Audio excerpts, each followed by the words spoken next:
रोहित दास मु भौरिया बांक ग्रामर बजरंग बाल गोटे सदस्य एवं ये जो 12 वर्ष पूर्ति अवसर रे ये भौरिया बांक एक कलश शोभा यात्रा आयोजन होती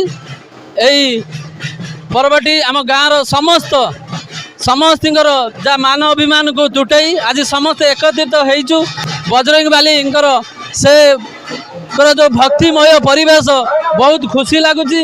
आज ये परंपराटा आम गाँव मुख्यतः 3टी प्रोग्राम हुए निताई गौर अष्टपरी नामयज्ञ हुए एवं दूल गोविंद आम गोपाल भाई लौड़ी खेल एवं माँ जाड़ी ग्राम देवती आमर यज्ञ भी हुए आम समस्त एकत्रित हो पूजा करूँ। शताधिक पुरुष एवं महिला एवं छोट छोट बालक बालिका भी आज सामिल अच्छा।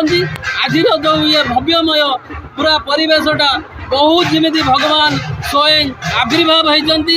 आज भूपोष्ठ को बजरंग बाली निजे ये पापी पाप को ये करने निजे जमी स्वयं अवतार होती सेमती एक परिवेश आज ये आम भौरिया ग्राम अनुष्ठित होती। शताधिक कलश शोभा यात्रा सामिल होते। कलश शोभा यात्राटी बर्तमान आम गाँ ठू केला साई चारिमूर्ति एवं आम मुख्य आरडी रास्ता दे जीव भौरिया बांक ग्राम एटा हूँ आमर